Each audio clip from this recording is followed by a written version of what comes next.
Thanks for listening to the Tech Tools for Teachers podcast, where each week we talk about a free piece or two of technology that you can use in your classroom. I'm your host, Shanna Martin. I'm a middle school teacher, technology coach, and personalized learning coordinator for my district. And I'm her husband, Fuzz, and I don't teach, but I do all the button pushing and listen a lot. This is true. So you hear about all of the teachery school things. I'm in the teacher immersion program. You are, yes. very much so. And I feel like you definitely pay attention to more like educationally things. Oh, yeah. Since even my dad right now is. I know, it's kind of cool. He's sending articles. I get so about education. many emails from your dad. I think I get more emails from your dad than I get from my mom, just because. Yeah. Look, I read another teacher article. Oh, here's another tech tool teacher article. Oh, this is teachers and technology. Oh, here, yeah. And you get this like little flood of emails from your dad. Yes. Yep. Exactly. Thanks for sharing. Yes. Big news this week. Big news. We have launched in our little bubble. Big news for us. Yes. For the rest of the world, this is peanuts. But we've redesigned the website, smartnwi.com. It is all new, up to date, has all the episodes. The coolest part about it was, so when we started the podcast, the EdTech directory was manageable. Yeah. And then I'm like, oh yeah, it's free tech tools. And we're like, oh yeah, cool. It's like, 10, 20, 30, 40. Well, so we're 50. at episode 65, and on most of the first episodes, we did 2 to 3 different tech tools. Yeah. And we still do usually 2 to 3 free tech tools that you can use in your classroom each week. There's a few episodes, and then they got a little carried away. But even still, let's just say an average of 3. Yes. We're at episode 65. Yes. So that puts us at 195 tech tools in the EdTech directory. Ish. Now, it was just a long list at first that was alphabetized. Right.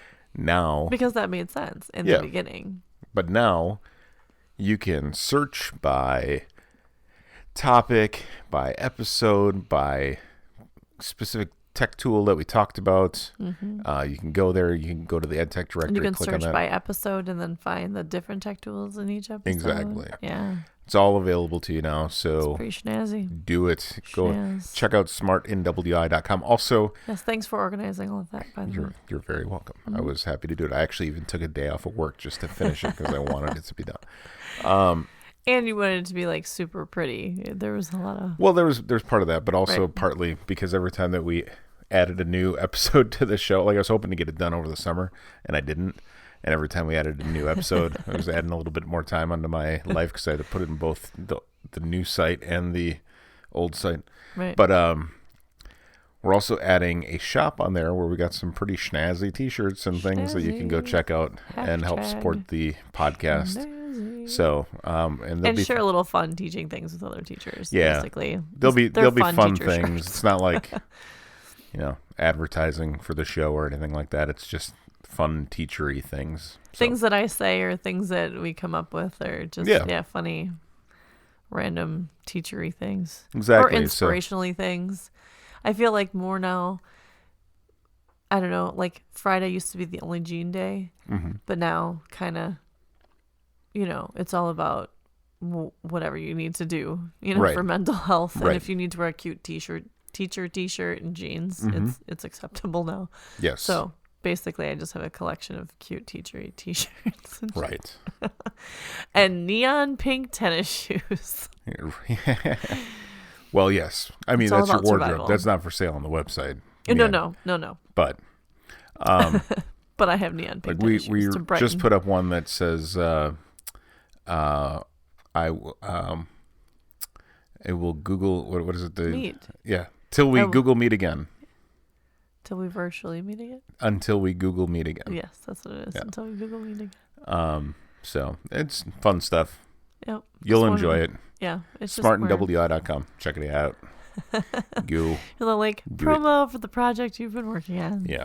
Yay. So today our tech tools are focused on 360 views. Yeah. So this started this investigation of things, this investigation of tours, virtual tours and stuff, came from all our elementary teachers usually all go to the pumpkin farm in the fall. I don't know if that's just like a local thing or if, I mean, I'm sure a lot of other districts do it, but go to the pumpkin farm or the apple farm, or you go to the farm in the fall for your field trip.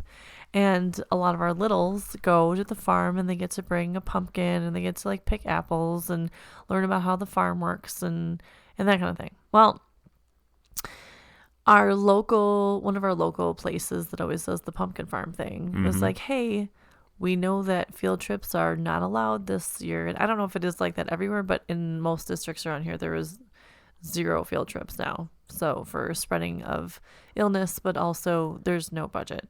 Yeah. And so what they've done is you can book a tour with them and they will give you a 45 or 50-minute live tour of the farm. And then you can pre-plan to pick up your pumpkins ahead of time or they'll deliver. And then everyone still gets their pumpkin. Yeah, so that's they're cool. going to do the tour and you can throw in a caramel apple for like an extra $1 per kid or something. I don't know. But I thought, what a way to think outside the box and still kind of have a farm day, but not. So I was like, well, there's got to be other things out there that can offer tours and videos and stuff that are educational, and I don't know, you can build it into your day with all of our virtual learning, and some are in the classroom, some are not in the classroom. And if you're doing it virtually, you can support local places, like a lot of them that are doing it, like the apple orchard, or you could do some things that you could never do with your students, like take them abroad, or which is what we're gonna do first. What? You don't say. Way to set it up. So the first website is called 360 Cities. It's three like number. Let's try this again. 360 Cities. 360cities.net. So 360cities.net. 360cities.net.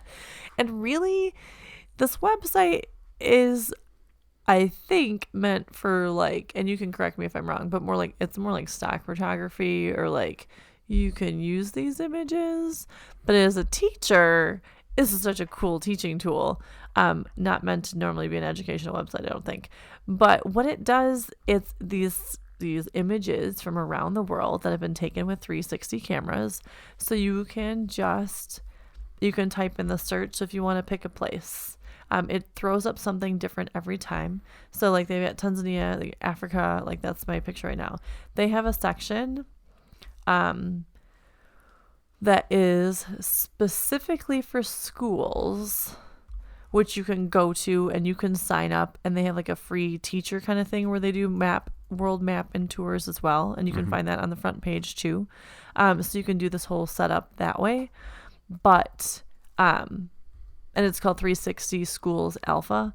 But for my purpose, what I was looking for is just a quick way when a kid says, hey, I don't know what that would look like, or I've never been there, or what would that, like if you're having a conversation with students and instead of just like pulling up the image in Google Images, which we can do, and there could be a picture, but these are panoramic pictures. So you can see all the way around like these mountainsides and all around these different tours.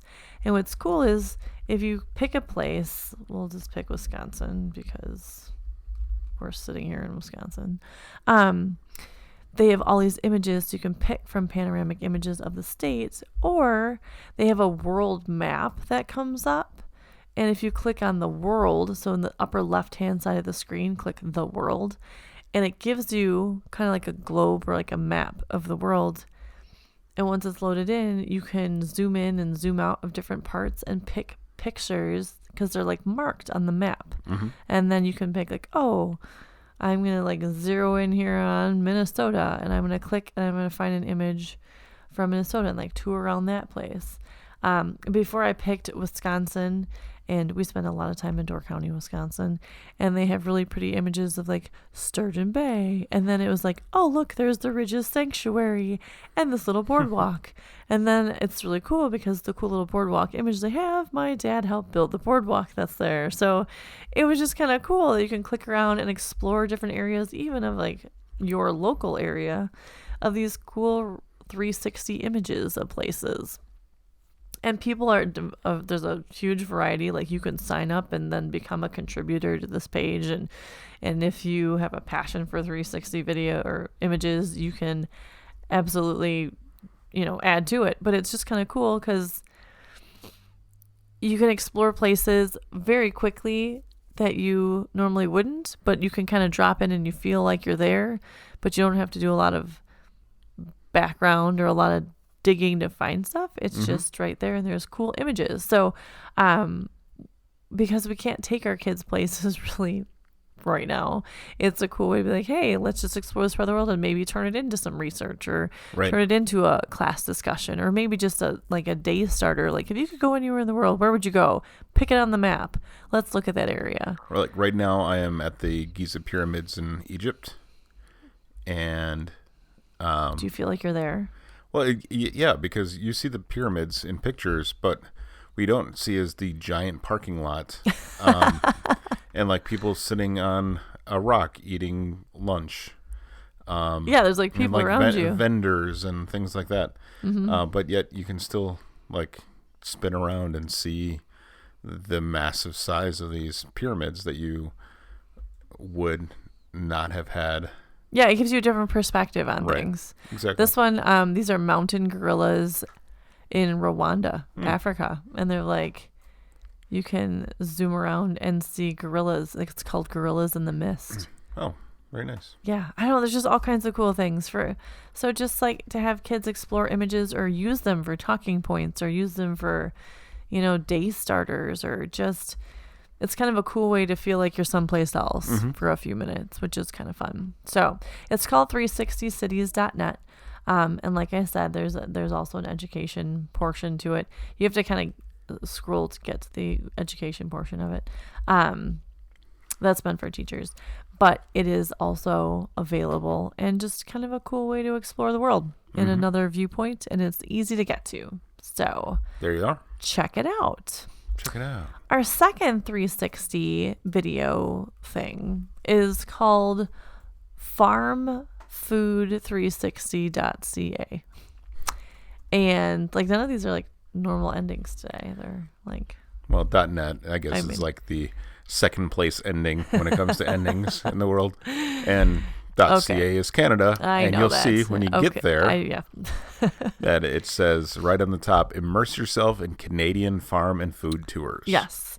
So this is where, I just talked about at the beginning, this like pumpkin farm video was where this came from. Like, how can we get our littles to the farm this fall? And this actually began, this specific farm one came because our ag teachers, and I grew up in Illinois. We did not really have ag class where I grew up.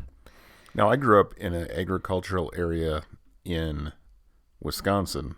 Did you have ag classes? And we did not have ag classes. Okay, I grew up like being loaned out to the neighbors to throw hay at their farm by my parents.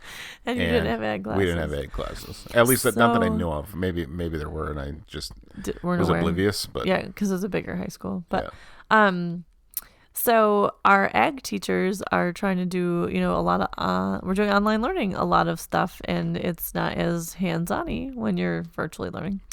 And so we do have farms around our school, but I thought, this is super cool. So it's called Farm Food 360, and it's discover, immerse yourself in Canadian farming, like you said, and you can pick different types of farms and what they make. And so if you decide to go to the dairy cow farms, if you click on that, there's 360 images.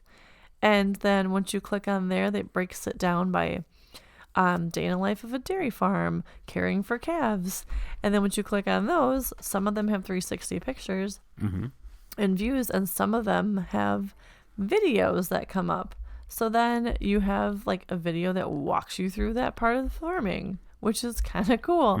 And they have eggs, and they have mink farms. I didn't really know that was a thing.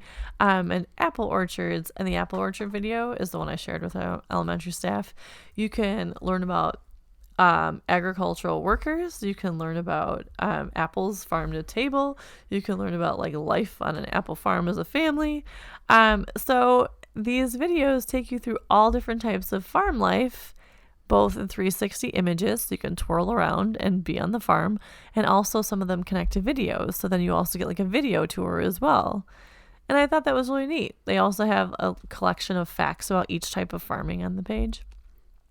And what's kind of cool too is they also have an app for it, so you can do you can use it on your smartphone or on like an iPad, and they have it set up to use it different ways. So there's all kinds of ways that you can do these fun little 360 and virtual tours of the Canadian farms.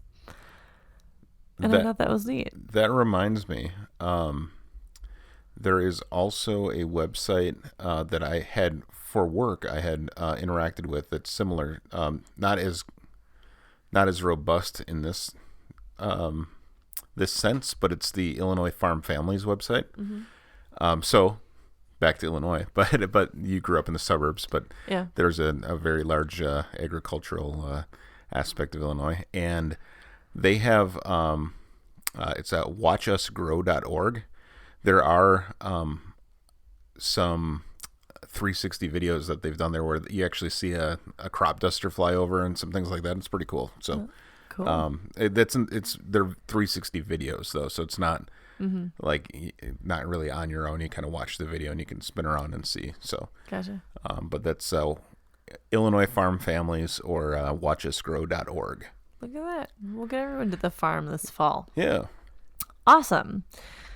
So the last site we have, after viewing all these different 360 images and videos, I was playing around and I thought, well, it'd be cool if the students could test out making a 360 video or tour.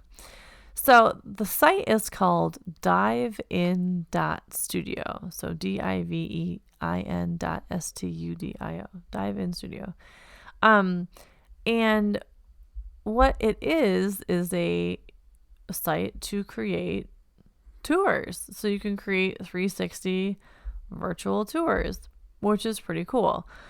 I will point out that because we're all about free things, you only can create one free one, but if you're going to do it with students, they can always delete out the other one if they want to do more than one. And you can, I think it's up to like 7 like 360 images that you can put in there,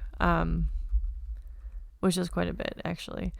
And so students, I'm thinking older, probably 6th grade and up, can create their own 360 video with Dive In, which is kind of cool. You just hit create, and everything's like on the left hand side, and you're able to go in and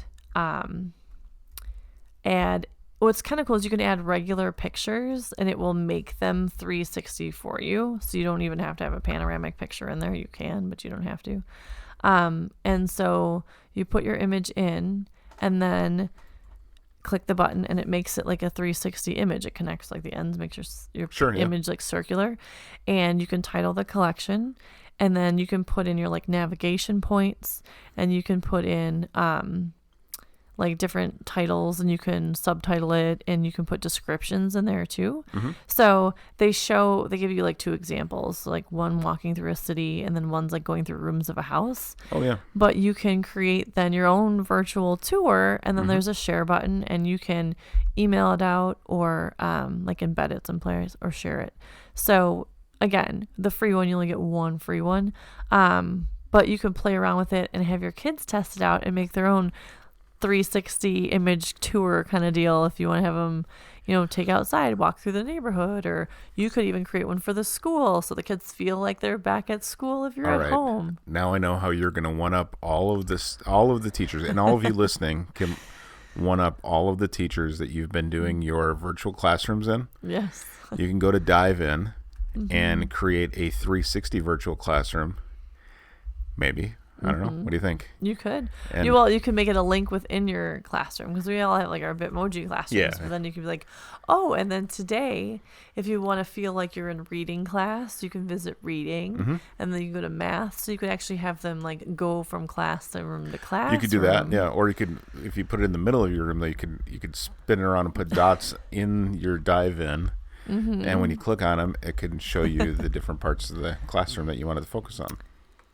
Yes, that is true too. Yeah, so but it doesn't have the links out and stuff. Okay, I got you. It would get a little complicated, but that's okay. I mean, Alright. you could explore it and play around with it and do all kinds of stuff. Yeah. So, and again, I thought it was kind of cool. Like, hey, if you're gonna explore them and create all these videos, and why not have the kids do it? Because that's always everything. Let them do it and see what happens. So, Yeah. So divein.studio. yes. Again, another weird TLD today, but yeah, they're all today. They're all strange, but that's cool. So yeah. by the way, I really want the kitchen in this dive-in house tour. Yeah, it's pretty sweet, isn't it? Yeah, there's a fireplace in the kitchen, so Well, yeah, for your stone fire pizza. yeah, of course. Doesn't everybody have What one was of I those? thinking? There you go. Well, thanks for tuning in. It has been the Tech Tools for Teachers podcast. If you ever have any questions, you can find me on Twitter at SmartNWI. And if you want to get more information on the links to the technology discussed in this episode, you can visit smartnwi.com and a super cool new website. You need to check it out. Oh, yeah. And new episodes each week. Thanks for listening. Go educate and innovate. The ideas and opinions expressed on this podcast and the Smart NWI website are those of the author, Shanna Martin, and not of her employer. Prior to using any of the technologies we've discussed on the podcast, please consult with your employer regulations. This podcast offers no guarantee that these tools will work for you as described, but we hope they do. And we'll talk to you again real soon on the Tech Tools for Teachers podcast.